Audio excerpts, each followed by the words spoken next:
So, hello everyone. Once again, I welcome you all to the official YouTube channel of BMD College of Education. तो हम pedagogy of mathematics की lecture series कर रहे थे, जिसका अभी हमारा यूनिट 1 चल रहा है। तो यूनिट 1 क्या है? Concept and AIIMS of teaching mathematics.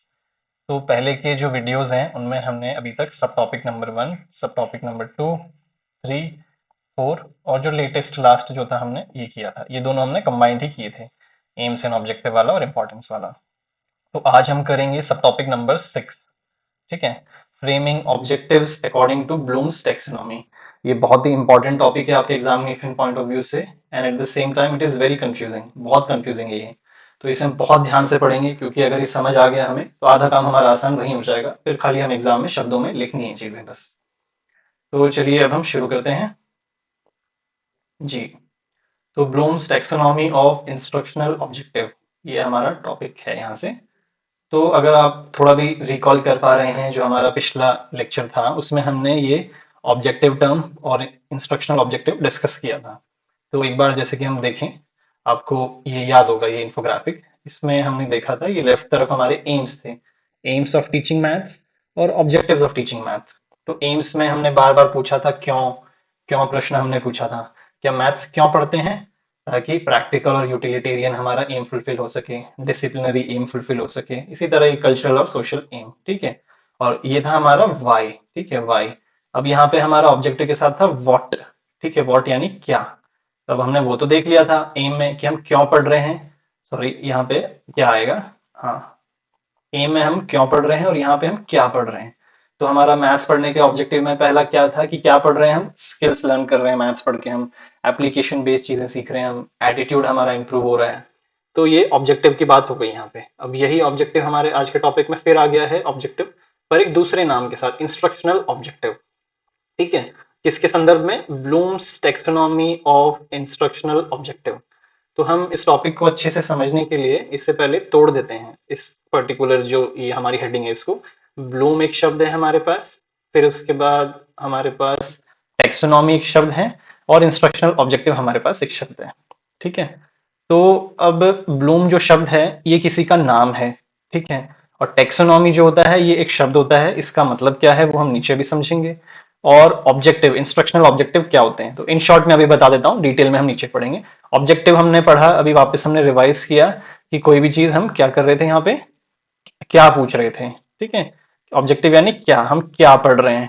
ठीक है, तब कोई भी चीज पढ़ रहे हैं हम, तो सरल सी बात है कि उसके कुछ इंस्ट्रक्शंस होंगे पढ़ाने के। ठीक है, हमेशा टीचर्स को कुछ इंस्ट्रक्शंस दिए गए होते हैं क्लास में कि आपको इस तरह से पढ़ाना है, ये एग्जाम्पल्स लेने हैं, ये क्वेश्चंस हैं, ये आपकी एक्स्ट्रा बुक्स हैं, जैसे आर डी शर्मा आप पढ़ते थे, या और भी अलग अलग बुक्स आती थी, रेफरेंस बुक्स। तो कुछ इंस्ट्रक्शंस होते हैं, सेट ऑफ इंस्ट्रक्शंस। तो क्या पढ़ रहे हैं हम और क्या इंस्ट्रक्शंस के साथ पढ़ रहे हैं हम, क्या इंस्ट्रक्शंस दिए जा रहे हैं, वही इंस्ट्रक्शनल ऑब्जेक्टिव होता है। तो चलिए हम सबसे पहले हमेशा की तरह इस इमेज के साथ शुरू करते हैं कि ये इमेज देख के आपके दिमाग में क्या ख्याल आ रहा है, एज यूजुअल। ठीक है, तो सबसे पहले देखिए एक छोटा बच्चा यहाँ पे, जिसे हम कहते हैं न्यूबॉर्न बेबी। ठीक है, यहाँ पे एक टॉडलर बच्चा है। टॉडलर अर्थात वो बच्चा जो थोड़ा बहुत चल फिर सकता है, तो तला के बोल सकता है। और यहाँ एक चाइल्ड जो कि 2 साल का बच्चा हो चुका है हमारा।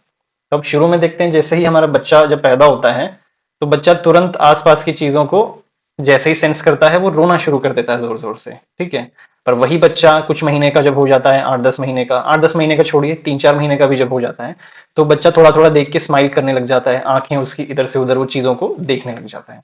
और वही बच्चा जब 2 साल का हो जाता है तो वो मामा, पापा, बॉल, इस तरह के बेसिक शब्द भी बोलने लग जाता है। तो किस तरह ये बच्चे का एक डेवलपमेंट देखा हमने 3 स्टेजेस में। ठीक है, तो अब जो न्यूबॉर्न जो बच्चा पैदा होता है, ये साइकोमोटर डोमेन, ये भी हम आगे पढ़ेंगे, अभी बस संक्षिप्त में आप जान लीजिए कि साइकोमोटर डोमेन क्या होता है। साइको मतलब दिमाग से जुड़ी हुई चीजें, मोटर यानी हरकत, शरीर की हरकतें जो होती हैं हमारी, हाथ पांव मूव करना, आंखों की पुतलियों को मूव करना, तो ये साइकोमोटर डोमेन में आता है। तो जैसे ही बच्चा हमारा नया पैदा होता है तो वो इंस्टिक्टिव मूवमेंट होती है उसकी, और रोना शुरू कर देता है वो। मतलब तुरंत उसका दिमाग बस इतना ही काम करता है शुरुआती स्टेज में कि वो तुरंत इंस्टेंटली रोने लग जाता है। ठीक है, पर वो बच्चा जैसे जैसे बड़ा होता है ना, तो वो आंखों से, नाक से, टच से, इन सब चीजों से कुछ कुछ चीजें एनालाइज करना शुरू कर देता है। उसकी माँ के साथ रहता है वो बच्चा, तो उसके अंदर थोड़ा थोड़ा इमोशनल एक बॉन्डिंग आ जाती है। आपने देखा होगा बच्चा माँ के अलावा किसी के पास नहीं जाता इतना इजीली, क्योंकि इमोशंस डेवलप, लव इमोशंस ये सब डेवलप होने शुरू हो जाते हैं। ओवर टाइम ये चीजें बढ़ती जाती, माँ का प्यार, बच्चा आसपास चीजें देखता है, जानवरों को देखता है, नए नए सीन्स ऑब्जर्व करता है। आपने देखा होगा बच्चा कितना गौर से कोई भी नई चीज को देखता है, क्योंकि उसके दिमाग की ये सब चीजें नई है उसके लिए। ठीक है। तो उसी तरह से जब ये बच्चा बहुत सारी इंफॉर्मेशन अपने अंदर गैदर कर लेता है धीरे धीरे, तो बच्चा बोलने लग जाता है। ठीक है। एनालाइज करके चीजें करने लग जाता है। तो स्टार्टिंग में साइकोमोटर, मतलब शुरू शुरू में बच्चे ने आसपास की चीजों से तुरंत रिएक्ट करना शुरू कर दिया। साइको दिमाग, मोटर हरकत, हरकत क्या थी उसकी, रोने लग गया बच्चा, थोड़ा बहुत हाथ पांव हिलाने लग गया। उसके बाद बच्चे की माँ से जुड़ा, वो थोड़ा प्यार मिला उसे, तो बच्चे में अफेक्शन डेवलप होने लग गया। ठीक है। अफेक्शन जो शब्द है, अंग्रेजी का शब्द है AFFECTION। ठीक है। अफेक्शन यानी प्यार होता है। ठीक है। तो इसी शब्द से हम याद रखेंगे कि अफेक्शन या अफेक्टिव डोमेन। अफेक्टिव शब्द का अर्थ होता है कि फीलिंग्स से जुड़ा हुआ, वो कैसी भी फीलिंग्स हो सकती हैं। तो अब बच्चे में साइकोमोटर के बाद एक अफेक्टिव डोमेन आ जाता है, यानी फीलिंग्स वाला एस्पेक्ट आ जाता है। बच्चा थोड़ी थोड़ी फीलिंग्स को अब समझने लग गया है। ठीक है। अब उसके बाद बच्चा 2 साल का हो गया, तो काफी सारी चीजें आ गई उसके अंदर, फीलिंग्स भी आ रही है, चीजें देख रहा है, स्मेल कर रहा है बच्चा, मोबाइल देख रहा है, टीवी देख रहा है। तो अब उसका जो दिमाग है, ठीक है, आपको कॉग्निटिव वर्ड याद होगा, फिर से मैं एक बार रिवाइज कर देता हूँ। कॉग्निटिव यानी आपके दिमाग में, जो किसी भी इंसान का एक दिमाग होता है, उसमें जो इन्फॉर्मेशन होती है, जो आपने देखा, पढ़ा, समझा, वो इन्फॉर्मेशन कैसे प्रोसेस कर रहा है दिमाग उसको। ठीक है। आपका जो दिमाग है वो कैसे प्रोसेस कर रहा है, वो कॉग्निटिव होता है। तो अब बच्चा इस थर्ड स्टेज में, जब 2 साल का हो गया है, कॉग्निटिव डोमेन आ गया है, कि वो चीजों को एनालाइज करके, देख के, प्यार, ये सारी चीजें, वर्ड्स, अब उसका दिमाग अपने आप प्रोसेस कर रहा है, और वो काफी सारी चीजें नेचुरली करने लग गया है। तो ये बच्चे का डेवलपमेंट हुआ। तो अब जैसे जैसे बच्चा थोड़ा बड़ा होते जाता है, तो अब हमारा क्या प्लान होता है नेक्स्ट, कि हम बच्चे को भेजेंगे हम स्कूल में। ठीक है। जैसे बच्चा थोड़ा बड़ा हो जाता है, तो हमारे आसपास के लोग, हमारे बड़े समझदार लोग जो होते हैं घर में, वो क्या कहते हैं कि स्कूल भेजो। ठीक है। एटलीस्ट बच्चा जो बैठना सीख जाएगा, थोड़ा बोलना सीख जाएगा, उसका रोना खत्म हो जाएगा, ये सब चीजें सीख जाएगा। तो अब जब आपके लाइफ की शुरुआत इन 3 चीजों से हुई है, साइकोमोटर डोमेन, ठीक है, अफेक्टिव डोमेन और कॉग्निटिव डोमेन, अर्थात हिंदी में हम कहें तो कि हरकतें करना, वो कुछ भी हो सकता है। बचपन में रोना है, बड़े होके लिखना है, उसके बाद और बड़े होके ड्राइविंग करना है। साइकोमोटर डोमेन यानी आपका दिमाग और आपके हाथ की एक्टिविटीज, बॉडी की कैसे काम करती हैं ये। और उसके बाद इफेक्टिव डोमेन यानी फीलिंग्स वाला एस्पेक्ट, और कॉग्निटिव यानी दिमाग कैसे प्रोसेस करता है। तो लाइफ की शुरुआत जब इन 3 चीजों से हुई है, तो आगे भी जब हम स्कूल में जाते हैं, तो इन्हीं चीजों के बेसिस पे हम चीजें सीखते हैं। ठीक है। टीचर हमें कुछ बताता है, हम वो ड्रॉ करते हैं, साइकोमोटर डोमेन, हमारे हाथ काम कर रहा है। ठीक है। टीचर हमें फीलिंग्स वाली चीजें सिखाता है, बच्चों झूठ बोलना गलत बात है, भगवान देख रहा है, मम्मी पापा को रिस्पेक्ट करो, ये इफेक्टिव डोमेन है। फीलिंग्स के बेसिस पे टीचर हमें सिखाता है। फिर उसके बाद जैसे जैसे हम बड़ी क्लास में जाते जाते हैं, तो बहुत सारी चीजें नेचुरली हमारा दिमाग कॉग्निटिव लेवल पे प्रोसेस करने लग जाता है। तो यही चीज हम पढ़ेंगे आगे, कि कैसे जर्नी होती है एक बच्चे की, journey of a child's development through education. तो एजुकेशन में ऑलराउंड डेवलपमेंट होता है बच्चे का, जैसे हमने ऊपर देखा 3 चीजों के साथ। ठीक है। तो इसमें सबसे पहला है हमारा माइंड, हमने पढ़ा ऊपर। ठीक है। सोल, हार्ट, फीलिंग्स वाला एस्पेक्ट, बॉडी, ये साइकोमोटर है हमारा। ठीक है। हैंड या स्किल, साइकोमोटर क्यों, क्योंकि कोई भी चीज हम कर रहे हैं, जैसे उदाहरण के तौर पे अभी मेरा ये हाथ हिल रहा है, तो ये क्यों हिल रहा है, दिमाग में कुछ चीज प्रोसेस हुई है, उसने मेरे हाथ को कमांड दिया, हाथ हिल रहा है, साइको एंड मोटर, इसलिए ये बॉडी का एस्पेक्ट है। माइंड यानी माइंड कैसे इंफॉर्मेशन को प्रोसेस करता है, मेंटल एबिलिटी क्या होती है, दिमाग कैसे चीजों को जानता है, ये आपका कॉग्निटिव डोमेन हो गया। ठीक है। उसी तरह फीलिंग्स वाला एस्पेक्ट, कैसे माँ ने, दादा दादी ने, नाना नानी ने आपको प्यार सिखाया, फीलिंग्स दी आपको, वैसे ही टीचर भी आपको अच्छी फीलिंग्स वाली चीजें सिखाता है, कि आप एक मशीन न बन के एक इंसान बनो आप। बिहेवियर, फीलिंग, उसको हम कहते हैं इफेक्टिव डोमेन। आपको मैंने कहा था अफेक्शनेट वर्ड से याद रखना है। और ये साइकोमोटर डोमेन, कि कैसे दिमाग और शरीर मिलके बॉडी की तालमेल बनाते हैं, और शरीर हमारा हरकत करता है। तो इस तरह से ये डेवलपमेंट होता है। ठीक है। बच्चे का स्कूल में भी इसी तरह से होता है। तो अब हम आ जाते हैं वापस हमारे टॉपिक की तरफ। टॉपिक हमारा था ब्लूम। ठीक है। Bloom's taxonomy of instructional objective. ठीक है। अभी ये मैंने जो आपको समझाया, ये एनालॉजी जो दी, एग्जांपल्स दिए, ये ध्यान में रखिएगा। ठीक है। तो अब क्या होता है, ये ब्लूम जो थे हमारे साइंटिस्ट थे एक। ठीक है। हम शॉर्ट में समझ लेते हैं अभी, फिर उसके बाद डिटेल में पढ़ते हैं। तो अब क्या होता है कि जनरली आप देखिए कि स्कूल में सब जगह कुल मिला के एक ही तरह से पढ़ाया जाता है, फर्स्ट टू ट्वेल्थ क्लासेस होती हैं। ठीक है। टीचर्स भी जनरली एक ही तरीके से पढ़ाते हैं आपको। सारी चीजें जो होती हैं वो कुल मिला के आप इंडिया में कहीं भी चले जाइए सेम होती हैं। तो ऐसा क्यों है, सब जगह सेम है? कुछ तो किसी ने रूल बनाया होगा, कुछ तो ऐसी चीजें होंगी, ठीक है, वो हम रियलाइज नहीं करते हैं। नॉर्मली ऐसा होता है लाइफ में कि हम कोई भी एक पैटर्न फॉलो कर रहे होते हैं, पर हमें अगर कोई बताता है कि ये पैटर्न किसी ने बताया था कि ऐसे फॉलो करना है, तो हमें लगता है अरे ये क्या बकवास है, ये चीजें तो हम कर ही रहे हैं। पर आप इसलिए कर रहे हैं क्योंकि सिस्टमैटिकली किसी ने वो चीज बनाई थी, और वो धीरे धीरे कल्चर में आ गई और आपको पता भी नहीं है कि किसी ने वो चीज बनाई थी। तो ब्लूम हमारे एक एजुकेशन से रिलेटेड साइंटिस्ट कह लीजिए, इन्हें साइकाइट्रिस्ट कह लीजिए। इन्होंने 1950s के आसपास इन्होंने कुछ लोगों के साथ मिलकर एक आइडिया बनाया था, ठीक है, कि एजुकेशन जो होती है, पढ़ाई जो होती है, उसको भी करने का एक तरीका होना चाहिए, प्रोसेस होना चाहिए, ठीक है। जैसे हम बाइक चलाते हैं, तो अगर हम क्लच दबाते हैं तो गियर चेंज करते हैं, बिना क्लच दबाए करेंगे तो गियर चेंज ही नहीं होगा या बाइक रुक जाएगी, एक प्रोसेस है। तो उसी तरह से एजुकेशन में, स्कूलों में पढ़ाने में भी एक प्रोसेस होना चाहिए, एक हायरार्की होनी चाहिए कि भैया पहले हमारे ये चीज करेगा टीचर क्लास में, ठीक है, फिर ये करेगा, ठीक है। तो ब्लूम ने क्या बताया था कि ये माइंड माइंड वाला एस्पेक्ट, क्योंकि जीवन की शुरुआत यहीं से हो रही है, माइंड, सोल, बॉडी, या फिर कॉग्निटिव, एफेक्शन और साइकोमोटर। तो इन तीनों चीजों को ध्यान में रखते हुए आपको एक करिकुलम डिजाइन करना है, एक शिक्षा की पद्धति को डिजाइन करना है कि कैसे स्कूल में बच्चों को पढ़ाया जाए, ठीक है। ब्लूम अकेले नहीं थे इसमें, और भी लोग थे, पर ये फाउंडिंग फादर थे, इन्होंने ये आइडिया बताया था, इसलिए हम इसको ब्लूम्स टेक्सोनॉमी ही कहते हैं। अदरवाइज इसमें और भी पढ़े लिखे समझदार स्कॉलर जो थे उस वक्त के, उनका भी नाम आप आगे पढ़ेंगे। तो अब सबसे पहले हम देखते हैं भाई, जो बेंजामिन ब्लूम जिनके नाम पे ब्लूम्स टेक्सोनॉमी, वो क्या थे, कौन थे, हु वाज बेंजामिन ब्लूम। तो he was an American educational psychologist. वो एक अमेरिकन एजुकेशनल साइकोलॉजिस्ट थे, या फिर शैक्षिक मनोवैज्ञानिक जिसे हम कहते हैं। तो 1956 में उन्होंने एक ग्रुप ऑफ एजुकेटर्स के साथ एक टीम बनाई, जिसका उद्देश्य था लर्निंग गोल्स को, जो मतलब पढ़ने से जुड़े हुए जो हमारे गोल्स होते हैं, उद्देश्य होते हैं, उनको निर्धारित किया जाए कि कैसे पढ़ाया जाए। तो अब बाद में क्या होता है कि ये बहुत शुरुआती स्टेज पे इन्होंने काम किया था, ठीक है, एकदम स्टार्ट में इन्होंने शुरू की थी ये चीज। तो कोई भी चीज जब स्टार्ट होती है तो उसमें सुधार की गुंजाइश भी होती है। तो आगे चल के इन्होंने जो चीजें बताई थी उसमें सुधार भी हुआ, और उन्हीं का एक स्टूडेंट था, एंडरसन नाम था जिसका, उसने इनकी थियोरी को रिवाइज किया, और उस रिवाइज्ड थियोरी को रिवाइज्ड टेक्सोनॉमी या आरटी भी कहते हैं हम। एंडरसन नाम आप आगे भी पढ़ेंगे, इसलिए यहाँ पे ध्यान रखिए एंडरसन, ठीक है। तो यहाँ पे हम देख सकते हैं ये आर्किटेक्ट बेंजामिन ब्लूम है, जिन्होंने क्रिएट किया था ये सिस्टम। फिर तो अब हम आ जाते हैं कि जो टेक्सोनॉमी जो शब्द है उसका क्या अर्थ होता है, ठीक है। तो टेक्सोनॉमी जो शब्द है, आप देखिए कि यहाँ पे सब बिखरा बिखरा सा पड़ा हुआ है, एक रूम में सब कुछ मैसी मैसी सा है, बेडरूम जो है। और यहाँ पे देखिए आप, एक लाइब्रेरी का फोटो है, सब कुछ एकदम ऑर्गेनाइज्ड रखा हुआ है, ठीक है। यहाँ पे नॉलेज से रिलेटेड चीजें हैं, यहाँ इवोल्यूशन से रिलेटेड हैं, मतलब सारी सेग्रीगेटेड चीजें हैं। तो बेसिकली टेक्सोनॉमी का मतलब यही होता है कि चीजों को कायदे से अरेंज करना, या फिर हम देखें taxonomy means a lawful arrangement, अर्थात कायदे से चीजों को ऑर्गेनाइज करना, ठीक है। कायदे से क्यों ऑर्गेनाइज करते हैं हम चीजों को, ताकि अच्छे से हम जरूरत आने पे चीजों को यूज कर सकें, कंफ्यूजन ना हो हमें, ठीक है। तो अब हम देख लेते हैं ब्लूम के अलावा और कौन लोग थे जिन्होंने इस चीज में हेल्प करी, इस टेक्सोनॉमी को डेवलप करने में। तो यहाँ पे भी देखिए हेड जो था, थिंकिंग वाला जो पार्ट था, कि जो दिमाग हमारा इंफॉर्मेशन को कैसे प्रोसेस करता है, उसकी जो थियोरी दी थी वो ब्लूम ने दी थी, जिसे हम ब्लूम टेक्सोनॉमी कहते हैं, ठीक है। कि दिमाग कैसे प्रोसेस करता है चीजों को, या कैसे एक टीचर को क्लास में पढ़ाना चाहिए। तो उसके इन्होंने अलग अलग 5-6 लेवल्स बताए थे, कि पहले ये लेवल होता है, आप चीजों को रटते हो, फिर समझते हो, फिर अप्लाई करते हो, हम आगे पढ़ेंगे उसको। तो ये इन्होंने दिया था, हेड वाला जो पार्ट था, आप इस तरह से याद कीजिए, हेड, हेड यानी कॉग्निटिव, ठीक है।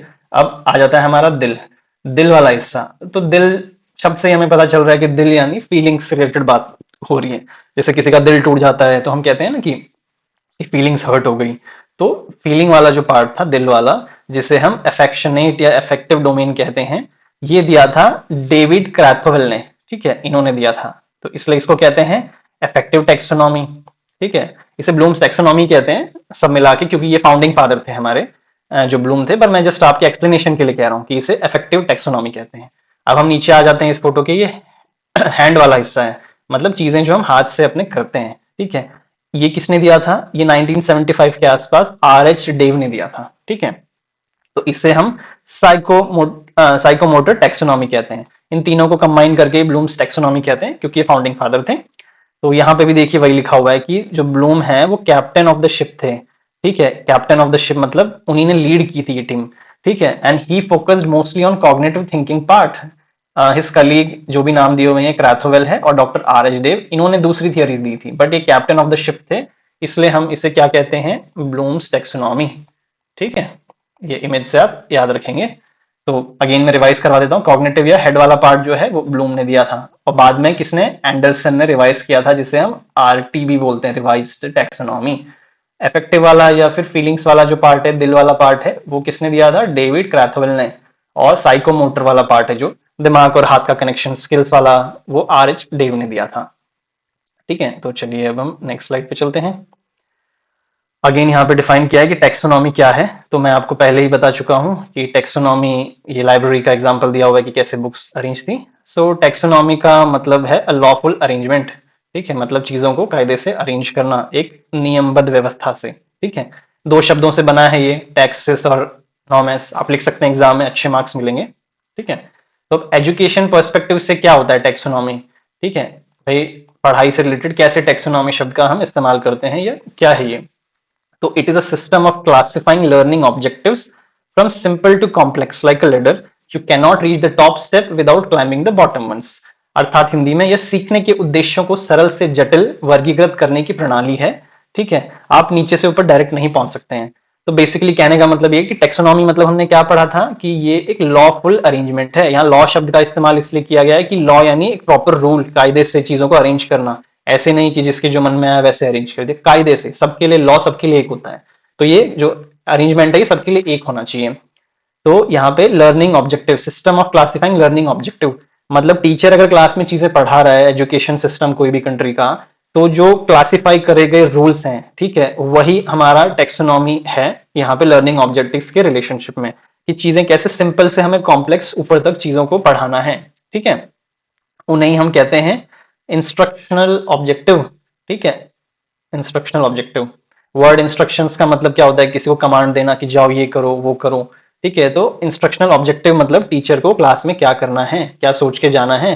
ठीक है, टीचर को जाना है, पर स्टूडेंट्स को क्या फायदा हो रहा है उससे, चलिए हम देख लेते हैं, आगे डिफाइन की हुई है ये चीज भी। कि इंस्ट्रक्शनल ऑब्जेक्टिव का मतलब होता है कि ये जो होते हैं ये स्पेसिफिक टारगेट होते हैं टीचर के, जो हर क्लास से पहले वो दिमाग में अपने रख के चलता है। ये विशेष लक्ष्य हैं जो शिक्षक कक्षा शुरू होने से पहले तय करता है। ठीक है, टीचर कोई भी क्लास में आता है तो वो आपको नहीं पता होगा कि घर पे पूरा डिफाइन करके आता है कि आज क्या पढ़ना है बच्चों को, एंड में कितने एग्जाम्पल करवाने हैं, होमवर्क में क्या देना है। ये इंस्ट्रक्शनल ऑब्जेक्टिव होते हैं। ठीक है, तो गोल्डन रूल क्या है कि it is not about what teacher does but what changes the student. तो इंस्ट्रक्शनल ऑब्जेक्टिव जो होते हैं, ये बड़ी अजीब बात है सुनने में, पर करता टीचर है। पर ये जो ऑब्जेक्टिव्स होते हैं ये स्टूडेंट्स के ऊपर बेस्ड होते हैं, कि टीचर ने तो ठीक है ये सोच लिया कि आज हम ये करेंगे ये पढ़ाएंगे, पर उससे स्टूडेंट में क्या बदलाव आया। अगर स्टूडेंट में कुछ चेंज आया तभी वो प्रॉपर इंस्ट्रक्शनल ऑब्जेक्टिव है, वरना वो नहीं है। ठीक है, यह इस बारे में नहीं है कि शिक्षक क्या करता है, बल्कि यह है कि विद्यार्थी में क्या बदलाव आता है। ठीक है, instructional objectives describe the desired change in the behaviour of the प्यूपिल, अर्थात विद्यार्थी के व्यवहार में क्या परिवर्तन आया। ठीक है, मान लीजिए कि टीचर फ्रैक्शंस पढ़ा रहा है आपको, तो क्लास खत्म होने के बाद क्या बच्चा दो फ्रैक्शंस को ऐड कर पा रहा है, प्रॉपर इम्प्रॉपर फ्रैक्शन के बीच में डिफरेंस बता पा रहा है, क्या क्या व्यवहार में बदलाव आया उसके स्टार्टिंग से एंड तक, वही इंस्ट्रक्शनल ऑब्जेक्टिव होता है। तो यहाँ पे हम देख लेते हैं व्हाट इज इंस्ट्रक्शनल ऑब्जेक्टिव इस इमेज में वापस। गोल्डन रूल वही है यहाँ पे, it is not about the teacher but the student. ठीक है, हम्म, हाँ ये चीज मैं आपको बाद में समझाऊंगा जो यहाँ पे मेंशन किया गया है। हाँ, तो अब भैया बात आती है कि कहाँ आप हमें पढ़ा रहे थे ब्लूम। ठीक है, ब्लूम्स टेक्सोनॉमी पढ़ा रहे थे आप हमें। ठीक है, और अचानक से कैसे ये इंस्ट्रक्शंस इंस्ट्रक्शंस जो हैं ऑब्जेक्टिव, इंस्ट्रक्शनल ऑब्जेक्टिव्स, या बीच में कहाँ से ले आए, क्या लिंक है इनमें। हम तो पढ़ रहे थे कि भाई ट्राइंगल है, कैसे पढ़ना है क्या है, तो ये कहाँ से आ गया। तो यही हम आंसर करते हैं कि how are instructional objectives related to Bloom's taxonomy. कितने बड़े बड़े साइंटिस्ट हैं, उनका क्या लेना देना ये इंस्ट्रक्शनल ऑब्जेक्टिव्स से। तो ये चीज यहाँ लिखी हुई है कि इंस्ट्रक्शनल ऑब्जेक्टिव्स जो होते हैं हमारे, ये क्या होते हैं, व्हाट स्टूडेंट शुड लर्न, शिक्षक का उद्देश्य होते हैं कि बच्चा क्या सीखेगा। ठीक है, क्लास में ये टीचर का उद्देश्य है। अब ब्लूम्स टेक्सोनॉमी क्या कहती है कि levels of learning to write objectives clearly, या सीखने के स्तर जिनसे उद्देश्य साफ और सही बन सके। तो यहाँ पे देखिए क्या था, यहाँ पे टीचर का एक उद्देश्य था। ठीक है, और यहाँ पे क्या है, जिससे उद्देश्य साफ और सही बन सके। टीचर ने यहाँ डिसाइड तो कर लिया कि भाई बच्चों को पढ़ाना है, पर क्या पढ़ाना है, कैसे पढ़ाना है, कैसे ऑब्जेक्टिव पूरा होगा, ये कैसे पता चलेगा टीचर को। तो ये चीज ब्लूम्स टेक्सोनॉमी बताती है लेवल वाइज। ये साइंटिस्ट लोग बताते हैं कि भाई कैसे पढ़ाया जाए बच्चों को ताकि आपका उद्देश्य पूरा हो सके। यही है हमारा ब्लूम्स टैक्सोनॉमी और इंस्ट्रक्शनल ऑब्जेक्टिव के बीच में रिलेशन। ठीक है, तो इंस्ट्रक्शनल ऑब्जेक्टिव जो होते हैं वो डेस्टिनेशन बताते हैं कि हमें कहाँ पहुंचना है, कि भाई हमें बच्चे को इस साल मैथ में बढ़िया बना देना है। ठीक है, पर वो बढ़िया कैसे बनाया जाएगा, क्या करोगे आप ऐसा, ठीक है, वो इसमें बताया जाता है ब्लूम्स टैक्सोनॉमी में। ठीक है, इंस्ट्रक्शनल ऑब्जेक्टिव बच्चा बढ़िया हो जाए मैथ्स में भाई, पर कैसे होगा स्टेप बाय स्टेप, वही चीज ब्लूम्स टैक्सोनॉमी बताती है हमें। ठीक है, चलिए अब नीचे आ जाते हैं। हाँ जी, तो एक और एग्जांपल हम देख लेते हैं कि स्टूडेंट्स विल अंडरस्टैंड फ्रैक्शंस। ये एक टीचर का उद्देश्य है क्लास में। ठीक है, कि बच्चा जो है वो विभिन्न फ्रैक्शंस को समझेंगे, विद्यार्थी जो है क्लास में। पर ये जो आपका स्टेटमेंट है ये बहुत जनरल है, भाई कैसे समझेंगे, कुछ आप प्लान बताइए, क्या आउटकम होगा, कैसे आप प्रोसेस करोगे चीजों को। ठीक है, तो वही प्लान जो है वो ब्लूम्स टैक्सोनॉमी है। ब्लूम्स टैक्सोनॉमी मेक्स ऑब्जेक्टिव्स, ठीक है, मेजरेबल। ठीक है, मतलब ये तो बहुत जनरल आइडिया हो गया कि बच्चे जो है वो फ्रैक्शन सीखेंगे। ठीक है, पर इस चीज को हम मेजर कैसे करें, नापे कैसे, कि भाई बच्चे सीखे कि नहीं सीखे, ठीक है, या क्या सीखे। तो हम आगे देखते हैं क्या लिखा है। Bloom's taxonomy gives different levels plus action verbs to write proper objectives. तो ब्लूम्स टेक्सोनॉमी ये डिफाइन करता है कि हमें क्लास में पढ़ाते पढ़ाते जो एक्शन वर्ब्स होते हैं या जो क्रिया शब्द होते हैं उनका इस्तेमाल करना है हमारे क्लासरूम में। क्रिया शब्द कैसे, चिंता मत कीजिए, हम आगे और अच्छे से विस्तार से पढ़ेंगे, ये अभी जस्ट मैं शॉर्ट में बता रहा हूं आपको। ठीक है, एग्जाम्पल लेते हैं हम, same topic but better objectives. ठीक है, तो रिमेंबर ये अलग अलग लेवल हैं टेक्सोनॉमी के। ठीक है, ब्लूम्स टेक्सोनॉमी में पहले बताया जाता है कि बच्चे को पहले चीजें याद करवाई जाए। ठीक है, फिर से एक बार रिकॉल कराता हूं मैं। इंस्ट्रक्शनल ऑब्जेक्टिव क्या थे, बच्चे को मैथ्स में बढ़िया करना है, पर कैसे करना है, तो ये 5-6 स्टेप्स बताए हुए हैं कि बच्चे को पहले याद करानी है चीजें। स्टूडेंट्स विल डिफाइन फ्रैक्शन, कि बच्चों को रटाओ फ्रैक्शन क्या है, कि भाई कोई भी चीज जो पी वाई क्यू के फॉर्म में लिखी हो, न्यूमरेटर ऊपर डिनोमिनेटर नीचे, वो फ्रैक्शन है। बच्चा जब ये रट जाए तो उसके बाद बच्चे को ये समझाओ, समझाना है, अंडरस्टैंड, कि भाई फ्रैक्शन क्या होता है, अब आप अपने शब्दों में लिखो खुद समझ के, तो बच्चा लिखेगा। ठीक है, अब बच्चे को डेफिनेशन रट गई, अब बच्चे को थोड़ी सी समझ भी आ गई फ्रैक्शन क्या है, तो अब बच्चे को आप सॉल्व कराओगे फ्रैक्शंस, लागू करवाओगे फ्रैक्शंस क्या होते हैं, कैसे होते हैं। Students will solve fraction problems. ठीक है, अब बच्चे ने कुछ फ्रैक्शंस की प्रॉब्लम सॉल्व कर ली कि भाई चलो 1/2 प्लस 3/2, अब बच्चा ऐड करना सीख गया है प्रॉब्लम्स को।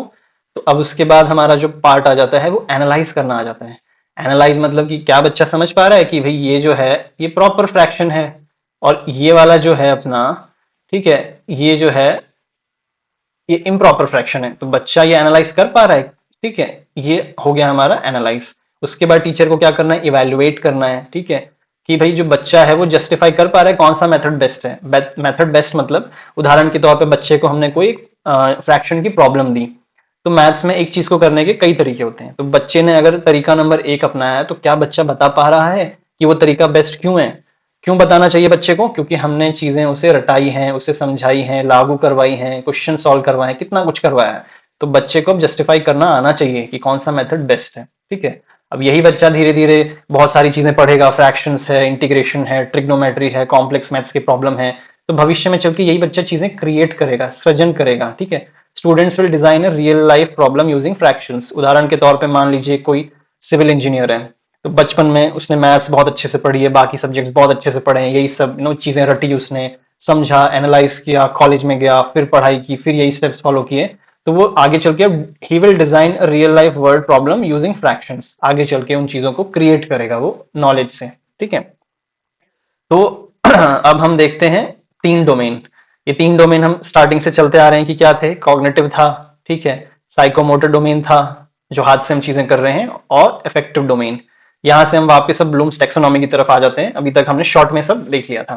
ठीक है, तो ये ब्लूम्स टेक्सोनॉमी में यही चीज बताई गई है, देखो ये 3 चीजें हैं हमारे यहाँ पे। और हर एक चीज में, जैसे कॉग्निटिव डोमेन की हम बात करेंगे, तो इसमें क्या क्या चीजें करनी होती हैं कि बच्चे का दिमाग अच्छे से इंफॉर्मेशन प्रोसेस करे, तो हमें क्या स्टेप्स फॉलो करने हैं, step number 1, step number 2, step number 3 and so on.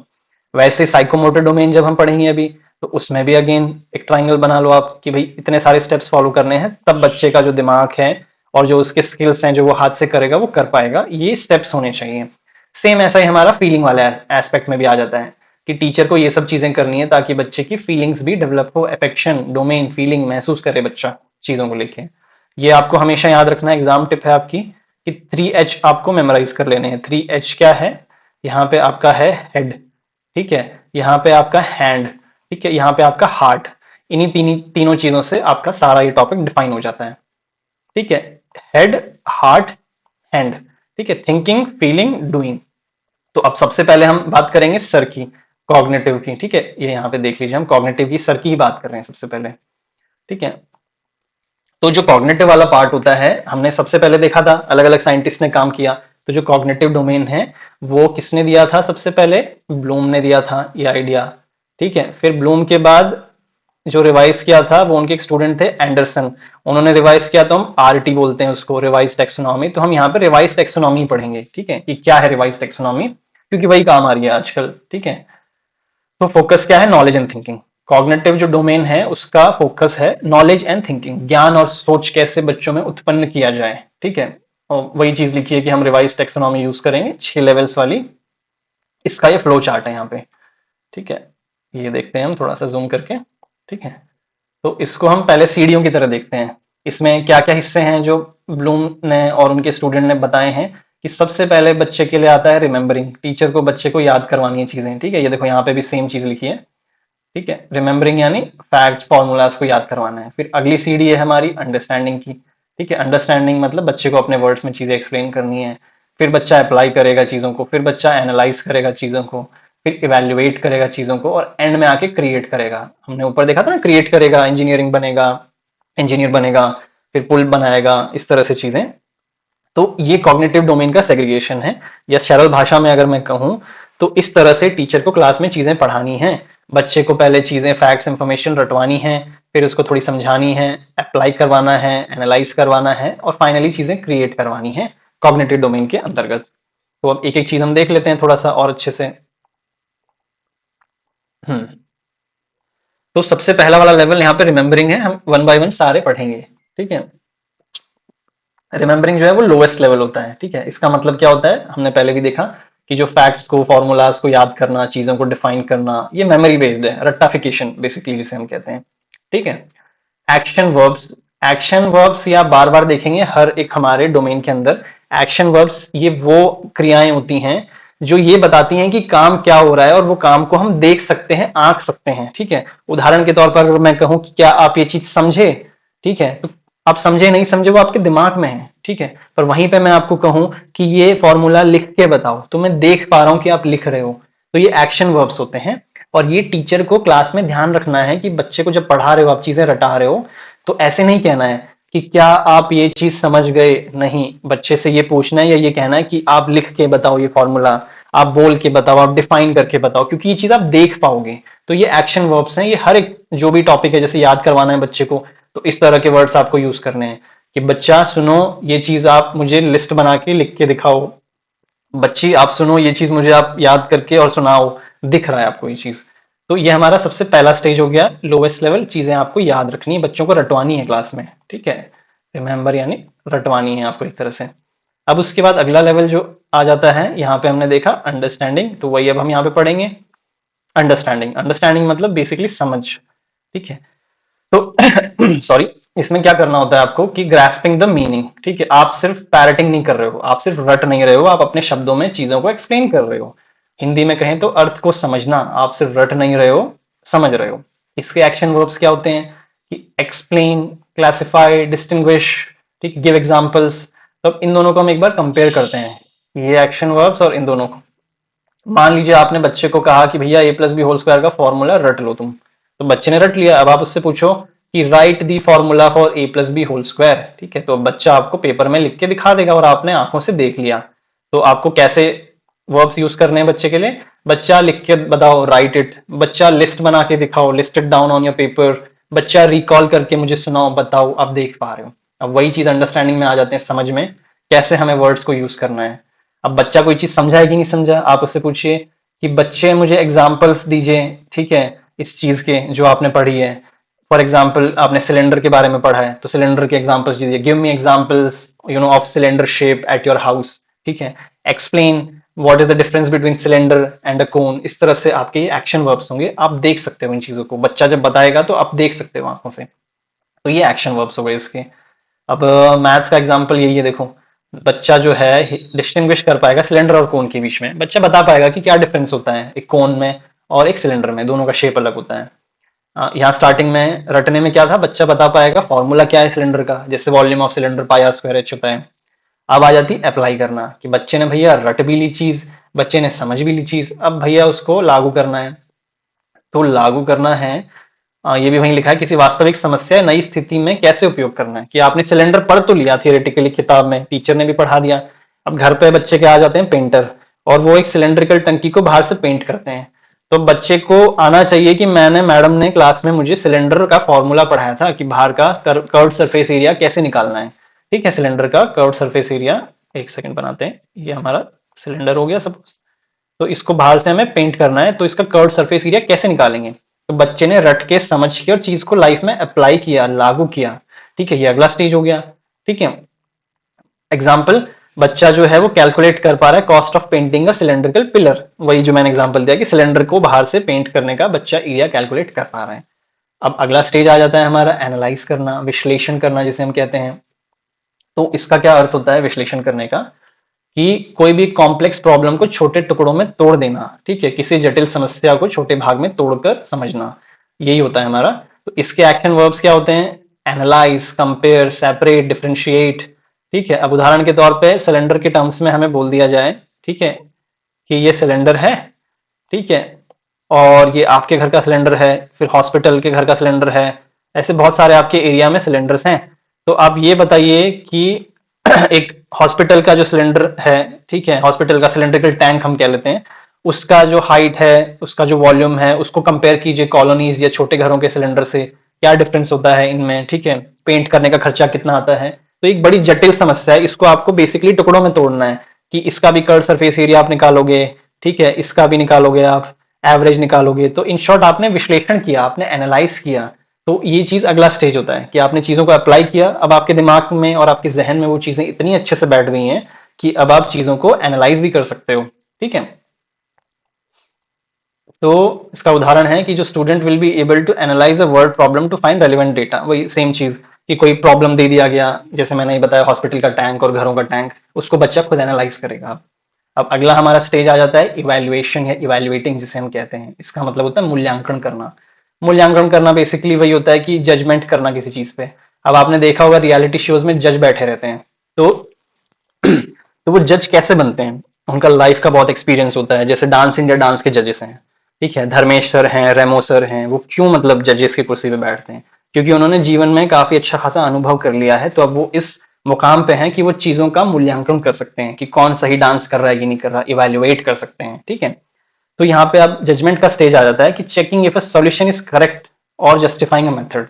ठीक है, समाधान सही है या नहीं ये जांचना, आप एज अ जज देख पा रहे हो चीजों को। इसके एक्शन वर्ब्स भी देख लीजिए, यू आर एबल टू जज something, you are able to justify something. ठीक है, मैथ्स का एग्जांपल देख लेते हैं, कि जो बच्चा है, जो प्यूपिल है, स्टूडेंट है, he is able to justify the method used for the proof.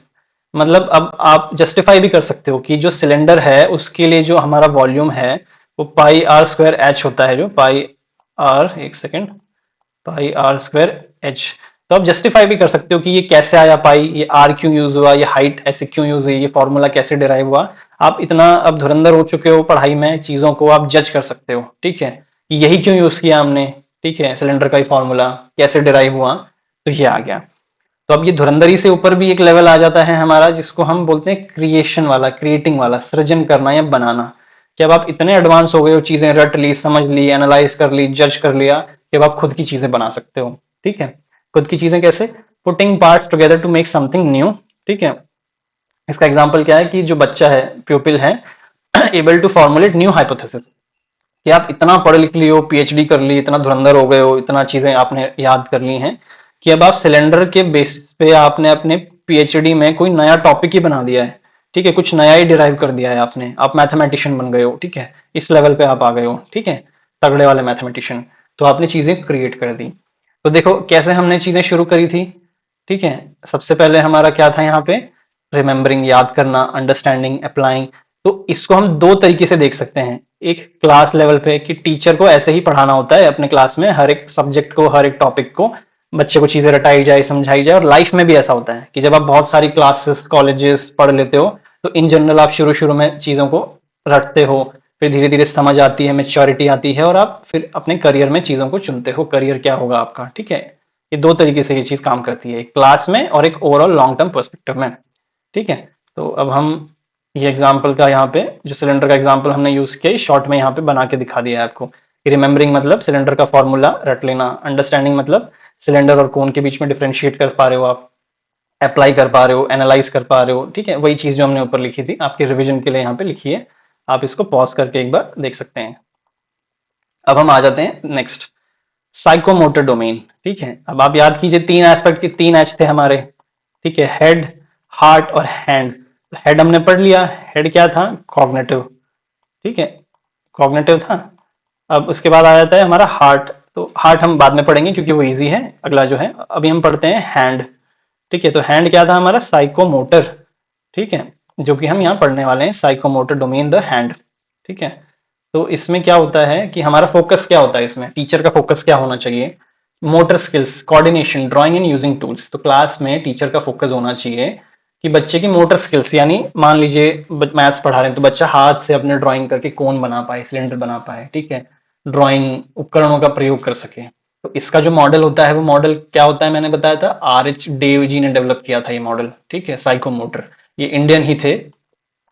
So this is the standard model for B.Ed colleges. ठीक है, ये इंडिया में काफी यूज होता है, स्टैंडर्ड मॉडल है, इसलिए ये इंपॉर्टेंट भी है आपके एग्जामिनेशन पॉइंट ऑफ व्यू से, क्योंकि RH डेव जो थे इंडियन थे। ये हमारा फ्लो चार्ट है अगेन, साइकोमोटर जो डोमेन है, कि अब जैसे हमने कॉग्निटिव में पढ़ा था अलग अलग लेवल्स होते हैं। ठीक है, तो वैसे ही अब जो साइकोमोटर डोमेन है उसमें भी अलग अलग लेवल्स होते हैं। सबसे पहला क्या होता है, जैसे वहां रटना था, तो यहाँ पे इमिटेशन है। ठीक है, इमिटेशन मतलब कॉपी करना, हम नीचे पढ़ेंगे। पहला लेवल ये है।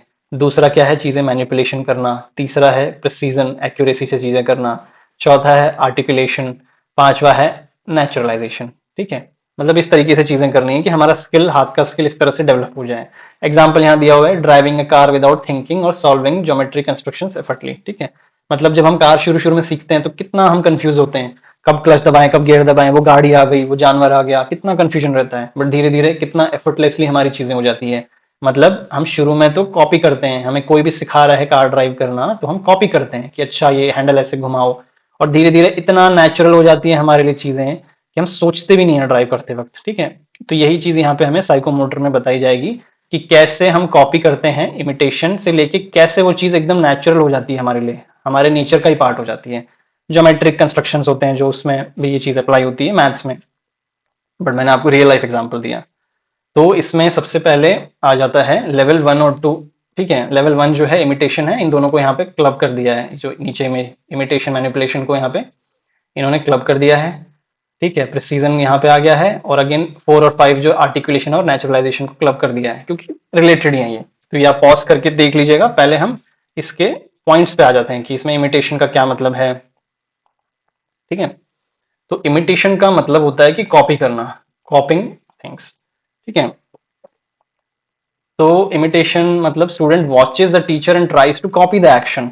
बच्चा टीचर को देख रहा है, टीचर क्या कर रहा है, बोर्ड पे कुछ बना रहा है। ठीक है, अब बच्चा उस चीज को कॉपी करने की कोशिश करेगा, तो वो परफॉर्मेंस काफी लो क्वालिटी की होगी, क्योंकि बच्चा अभी टीचर को ही कॉपी कर रहा है। इसलिए आपने देखा होगा आपके क्लासेस में टीचर आपको अक्सर कहते हैं कि चलो खुद सॉल्व करके दिखाओ ये। कितने बच्चे कर पाते हैं, बहुत कम बच्चे कर पाते हैं ये चीज सॉल्व, क्योंकि स्टार्टिंग में आप जस्ट कॉपी कर रहे हो कि टीचर ने ये बताया, कैसे बताया था ये पिछले क्वेश्चन में हम ट्राई करते हैं खुद, बट आप नहीं कर पाते हो, तो आपका परफॉर्मेंस जो होता है वो लो रहता है।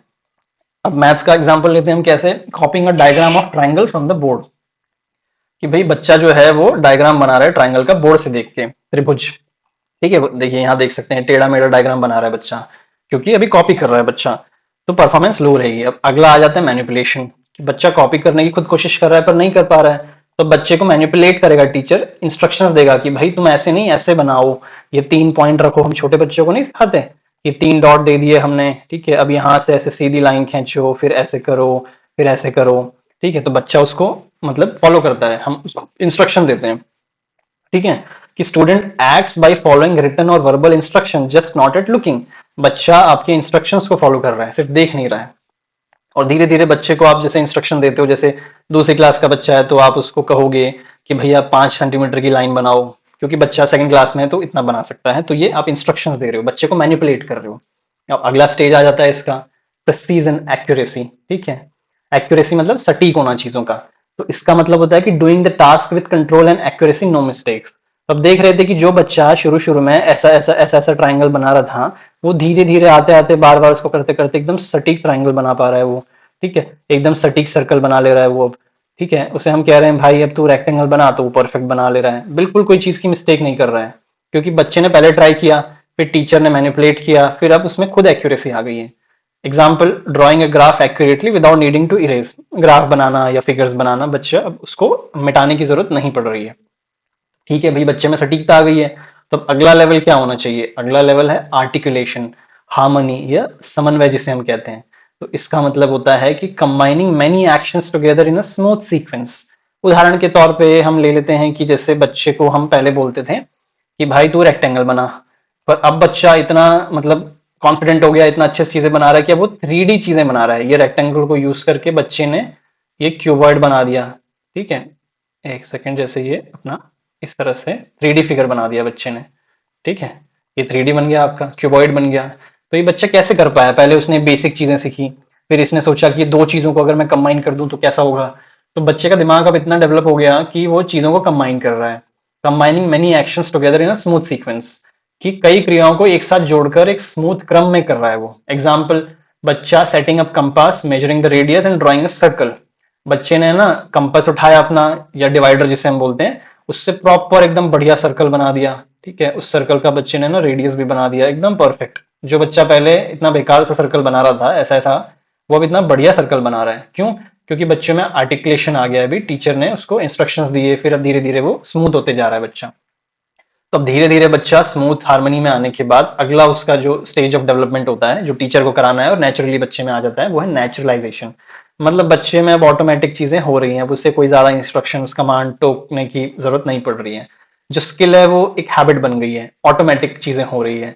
मतलब अब आप कभी भी सर्कल बनाते हो तो आपको सोचना नहीं पड़ता, आप ऐसे फटाफट ऐसे लेके बना देते हो। ठीक है, आपको कोई भी बोले कि आपको एक पॉलीगन बनाना है, ठीक है, आप फटाफट पॉलीगन बना देते हो। ठीक है, कुछ भी शेप बनाना हो आप बना देते हो फटाफट, आपको बिल्कुल सोचना नहीं पड़ता, क्योंकि ऑटोमेटिकली नेचुरली इतने सालों से हर क्लास में आप चीजें बना रहे हो कि वो ऑटोमेटिकली एक रिफ्लेक्स हो गया है आपका। ठीक है, एग्जाम्पल क्या है इसका? Solving a geometry construction effortlessly without thinking about the steps. यानी स्टेप्स के बारे में सोचे बिना ज्योमेट्री कंस्ट्रक्शन आसानी से करना, यही जो हमने चीजें बनाई, यही एक एग्जाम्पल है इसका, कि इजीली बच्चा पहले जो सर्कल नहीं बना पा रहा था, ट्रेपेजियम, स्फेयर, 3D फिगर्स, पता नहीं क्या क्या बना रहा है बच्चा। अब उसके बाद हम आ जाते हैं, दिल की बात कर लेते हैं थोड़ा सा। अभी काफी देर हो गई दिमाग की बात की, हमारा दिमाग थक गया है, तो थोड़ी सी दिल की बात कर लेते हैं हम। ठीक है, अफेक्टिव डोमेन, या जिसे हम अफेक्शन वर्ड से याद रखेंगे, अफेक्शन। ठीक है, अफेक्शन यानी प्यार, ठीक है, लगाव, फीलिंग। ठीक है, तो अब ये जो चीज है दिल से जुड़ी हुई चीज, वो फिर प्यार में हो या फिर पढ़ाई में हो, वो फीलिंग से रिलेटेड ही चीजें होती हैं। इफेक्टिव डोमेन में भी टीचर की क्या कोशिश रहती है कि बच्चे का एटीट्यूड अच्छा डेवलप हो, बच्चे में वैल्यूज, मूल्य और इंटरेस्ट अच्छे डेवलप हो, बच्चे का एक दृष्टिकोण डेवलप हो, इस तरह से चीजें पढ़ानी है हमें। बच्चे को पढ़ा के, फिर वो मैथ्स हो या कोई भी सब्जेक्ट हो, उसे हमें मशीन नहीं बनाना है, उसे इंसान बनाना है, उसके अंदर ह्यूमन वैल्यूज होनी चाहिए। तो इसलिए ये अफेक्टिव डोमेन का भी ध्यान रखना है। मान लीजिए कि क्लास में टीचर पढ़ा रहा है और टीचर गुस्से में है, पीटता है। जो टीचर, देखना आपने देखा होगा कि क्लास में बहुत बच्चों की पिटाई करता है, तो बच्चे उससे कंफर्टेबल नहीं होते डाउट पूछने में भी। ठीक है, तो ऐसा माहौल नहीं होना चाहिए। बच्चे में ये वैल्यूज आनी चाहिए कि आप बच्चे का एक अच्छा एटीट्यूड, उसमें कुछ वैल्यूज इनकलकेट कर रहे हैं, कुछ उसके इंटरेस्ट डेवलप करा रहे हैं, उसके अंदर बेसिकली फीलिंग्स डेवलप कर रहे हैं। यही होता है इसमें। ये किसका मॉडल है? जैसा कि मैंने बताया था, सबने अलग अलग दिया है। तो ये है क्रैथोल, डेविड क्रैथोल, ये अमेरिकन एजुकेशनल साइकोलॉजिस्ट थे। इन्हीं ने ये मॉडल डेवलप किया था कि भैया ब्लूम जी, आप तो टेक्सोनॉमी बता दिए दिमाग से रिलेटेड, ठीक है, उसके बाद जो अपने दूसरे वाले थे RH जी, इंडियन जो थे, उन्होंने बता दिया कि कैसे साइकोमोटर चीजें होंगी। तो इन्होंने बोला भैया बहुत हो गई पढ़ाई, बहुत आपने दिमाग डेवलप करा लिया, हार्ट डेवलप करा लिया, तो थोड़ा इंसान बनाया जाए बच्चों को। तो इंसान के लिए दिल, दिल यानी इफेक्टिव डोमेन, द हार्ट। तो इसमें कुछ नहीं है, बहुत इजी है चीजें इफेक्टिव डोमेन में। ठीक है, हम देख लेते हैं क्या है।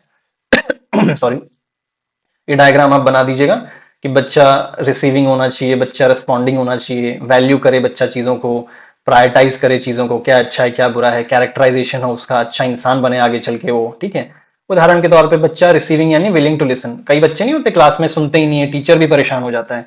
तो बच्चे में एक अच्छी क्वालिटी हमें डेवलप करने की, वो एक अच्छा लिसनर बने, हो सकता है भविष्य में चल के वो साइकोलॉजिस्ट बन जाए। लोगों की समस्याएं सुने। बचपन से ही तो विकास होता है इन चीजों का।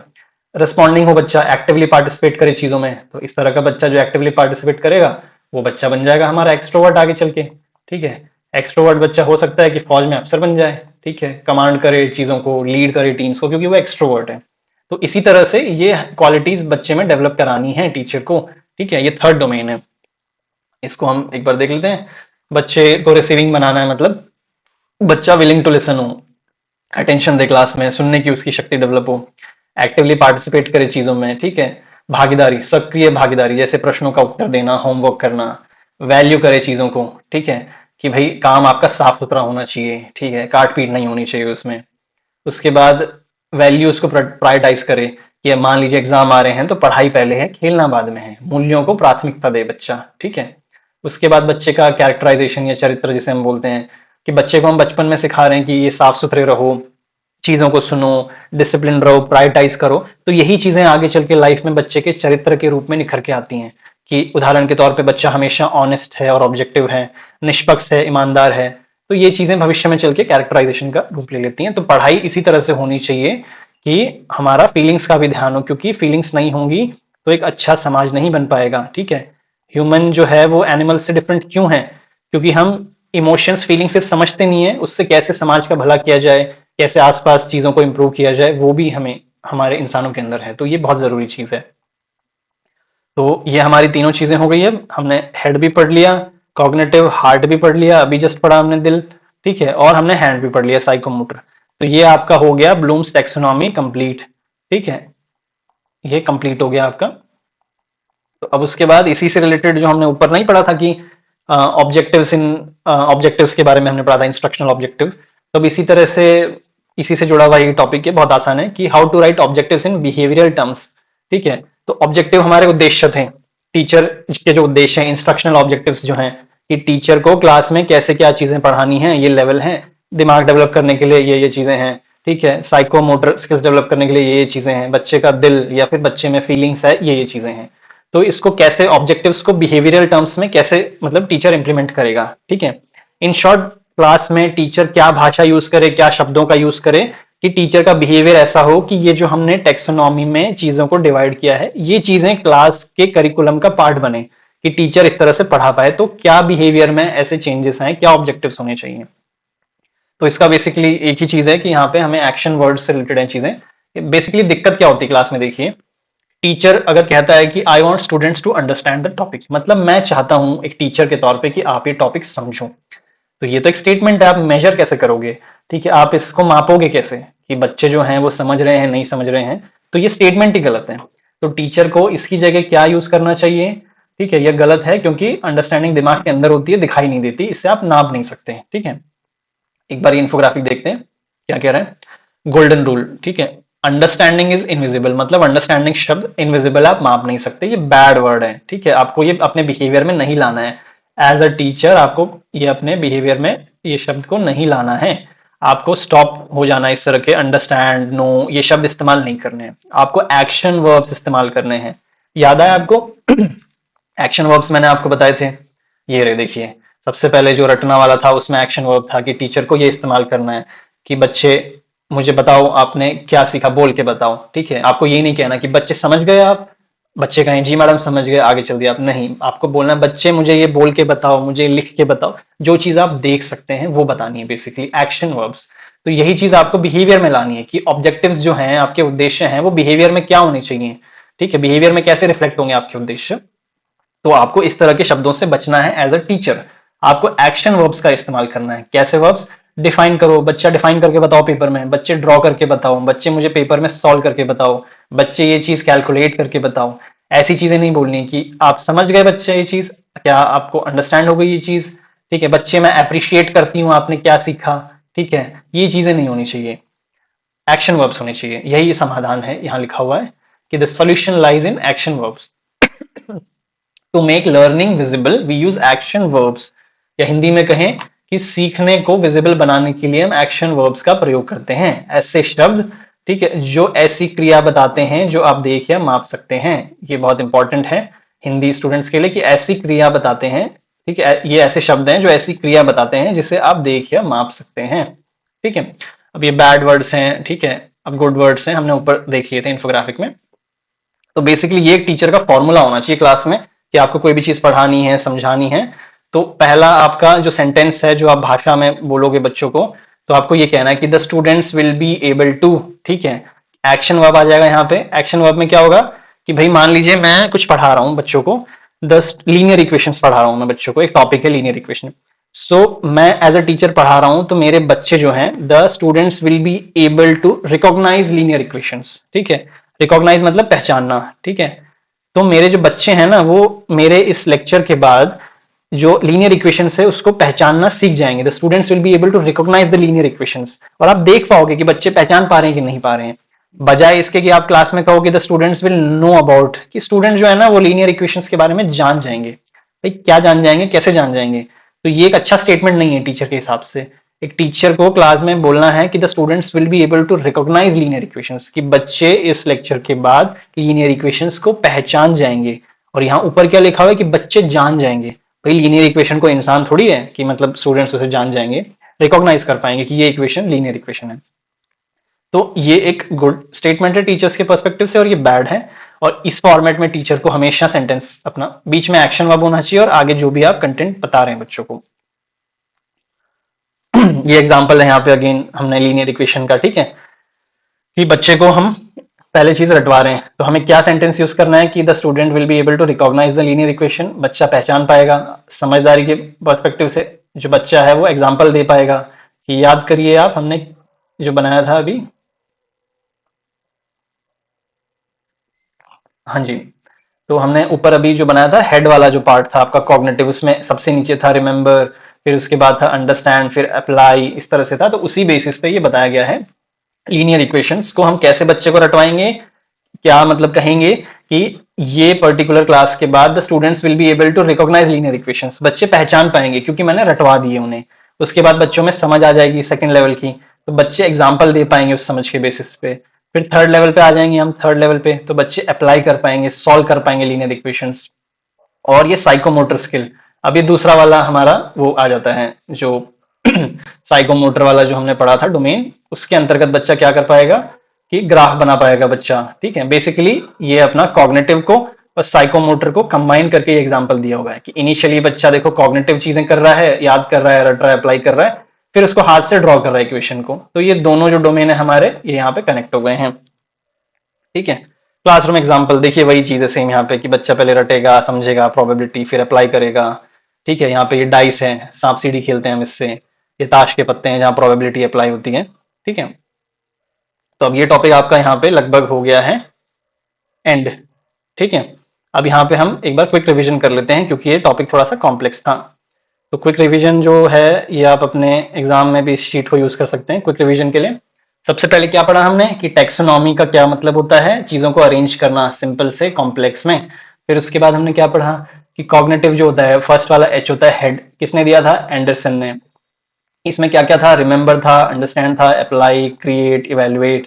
फिर उसके बाद हमारा क्या था, साइकोमोटर हैंड या हार्ट, जो भी आप लिख सकते हैं। पहले किसने दिया था, ये आर एच डेव ने, ठीक है। इसके अंदर क्या क्या लेवल्स थे, इमिटेशन, कॉपी करना, बच्चे को फिर मैनिपुलेट कर रहे थे हम कि ऐसे नहीं ऐसे बनाओ, फिर बच्चा सटीक बना रहा था चीजों को, ठीक है। फिर बच्चा इतना नेचुरल हो गया था कि अब बिना देखे सोचे समझे वो इजीली बना दे रहा था। और यहाँ पे दिल वाली बात है जो हमारी हार्ट वाली, वो किसने दी थी, क्रैथवोल ने। इसमें वही वैल्यूज हैं, रिसीव करना, बच्चे का चरित्र डेवलप करना। और एंड में हमने क्या पढ़ा था कि गोल्डन रूल है टीचर्स के लिए कि टीचर्स को क्लास में एक्शन वर्ब्स का यूज करना है, ऐसे वर्ब्स का इस्तेमाल नहीं करना है कि जिससे हम माप ना सकें कि क्या बच्चे समझ गए, क्या समझ गए नहीं पता, बच्चे लीनियर इक्वेशन समझ गए, सॉल्व कर गए। ये इस तरह के एक्शन वर्ब्स हमें इस्तेमाल करने हैं क्लास में। ये अगेन बड़ा इन्फोग्राफिक है जो आप मतलब रिवाइज कर सकते हैं, इसको आप पॉज करके देख लीजिएगा या फिर नोट्स आपको डिस्क्रिप्शन में मिल जाएंगे, पीडीएफ नोट्स। ये आपके एग्जाम पॉइंट ऑफ व्यू से एक ही इमेज में मैंने सब कुछ कवर कर दिया है, आपको बहुत ईजी रहेगा रिवाइज करने के लिए, ठीक है। ये एग्जाम क्वेश्चन हम थोड़े से देख लेते हैं, आपको बेटर अंडरस्टैंडिंग हो जाए। एक क्विज है कि अंडरस्टैंडिंग जो है वो गुड एक्शन वर्ब है, सही है या गलत, फॉल्स। हमने देख लिया था अंडरस्टैंडिंग जो है वो सही नहीं है। क्या अंडरस्टैंडिंग, भाई नहीं माप सकते हम, दिमाग में होती है अंडरस्टैंडिंग, तो गलत है। अगला क्या है कि कॉग्निटिव डोमेन जो होता है वो हार्ट से रिलेटेड होता है, गलत। हमने कहा था हार्ट यानी प्यार, अफेक्शन, फीलिंग, तो वो इफेक्ट से रिलेटेड होता है, ठीक है, डोमेन, ठीक है। जो अपना कॉग्निटिव होता है वो हेड होता है, ठीक है सर, कॉग्निटिव। अब उसके बाद आता है आर एच डेव जो थे, उनका मॉडल नेचुरलाइजेशन से डील मतलब एंड करता है। तो ये बिल्कुल सही बात है, डेव ने हमारा ये हार्ट वाला मॉडल दिया था और उसमें एंड में चीजें नेचुरलाइजेशन पे आ जाती हैं, जैसे हम गाड़ी चला पाते हैं विदाउट एनी एफर्ट। टेक्सोनॉमी का मतलब होता है लॉफुल अरेंजमेंट, एकदम सही बात है, पढ़ रहे हैं बार बार ऊपर से रिपीटेडली।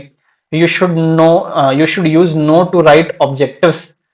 यहाँ पे क्या लिखा हुआ है कि आपको नो, एज अ टीचर आपको नो लिखना चाहिए, KNOW, जानो, ठीक है। ऑब्जेक्टिव्स में तो एक गलत है, क्यों? क्योंकि ये वेग है। आप ऊपर स्क्रॉल करके देख लेना, जो वर्ड्स हमें यूज करने हैं उनकी एक लिस्ट है, जो नहीं करने वो भी दिए हुए हैं, तो उसमें जो नो है हमारा वो यूज नहीं करना है हमें, एक्शन वर्ब नहीं है ये, ठीक है। अब उसके बाद आ जाते हैं हम, ये एग्जाम रिलेटेड क्वेश्चंस हैं, उनको थोड़ा सा मैं बता देता हूँ आपको कैसे आंसर करना है। पहला क्वेश्चन है, what do you understand by taxonomy of instructional objectives, ठीक है। यहाँ पे देखिए कि एक शब्द दिया हुआ है टैक्सोनॉमी और दूसरा इंस्ट्रक्शनल ऑब्जेक्टिव्स। तो आपको क्या करना है इसमें, पहले तो आपको टैक्सोनॉमी डिफाइन करनी है कि कैसे दो शब्दों से बनी है, क्या इसका मीनिंग है, ठीक है। फिर उसके बाद आपको पूरा अरेंज करके ऑब्जेक्टिव्स बताने हैं क्या होते हैं, ठीक है। मैंने बताया था ना ऑब्जेक्टिव्स क्या होते हैं, एम्स एंड ऑब्जेक्टिव्स, पिछले लेक्चर में। ऑब्जेक्टिव्स को थोड़ा सा आप डिफाइन कर दो। फिर उसके बाद बिहेवियरल चेंज होता है वो मेंशन कर दो। फिर मेंशन ब्लूम, क्योंकि अब टेक्सोनॉमी की बात हो रही है तो अगेन वही सारी कहानी जो हमने ऊपर लिखी है, तीनों ट्राइंगल बना दो आप, तीनों जो हेड हार्ट और जो हैंड है उसके बारे में एक्सप्लेन कर दो, वही सेम चीज रिपीटेडली। फिर सेकंड क्वेश्चन है, एक्सप्लेन द साइकोमोटर डोमेन। तो साइकोमोटर जो है हमने अच्छे से पूरा हायरार्की उसकी बताई थी, इमिटेशन मैनिपुलेशन से लेके नेचुरलाइजेशन तक। इसमें भी आपको ड्रॉ करनी है चीजें, थोड़ा सा ब्लूम के बारे में मेंशन कर दो आप, वही सेम चीजें हैं। Describe the method of writing objectives in behavioural terms. तो इसमें वही सेम चीज है कि आपको एक्शन वर्ब्स यूज करने हैं, क्या अवॉइड करना है क्या नहीं करना है, उसकी लिस्ट ऊपर दी है, आप देख लीजिएगा। और कोई भी क्वेश्चन आए आपको पता चल जाएगा कि ये बूम्स टैक्सोनॉमी से रिलेटेड है, तो इसमें आपको बूम के बारे में, बाकी साइंटिस्ट के बारे में लिखना ही लिखना है, और उसके बाद जो क्वेश्चन ने पूछा है वो लिख देना है, ठीक है। Differentiate between remembering and understanding, ये सिंपल क्वेश्चन है, आप इजीली आंसर कर सकते हैं। और ये आपके क्वेश्चंस जो हैं ये एग्जाम रिलेटेड क्वेश्चंस हैं, ये आपके एग्जाम्स में ऑलरेडी आ चुके हैं, देखिए वही ऊपर वाले ही क्वेश्चंस हैं ये एज इट इज। इनको आप ये पूरा लेक्चर अच्छे से रिवाइज करने के बाद, रटने के बाद, इनको आप आंसर करने की कोशिश कीजिएगा, आप जरूर कर पाएंगे। सो आज हमारा ये लेक्चर यहीं पे खत्म होता है। So thank you everyone, I hope आपको ये लेक्चर अच्छा लगा होगा। थैंक यू इतना समय देने के लिए, लेक्चर काफी लंबा था बट जरूरी था। सो हम जल्दी मिलते हैं अगले लेक्चर में। Thank you.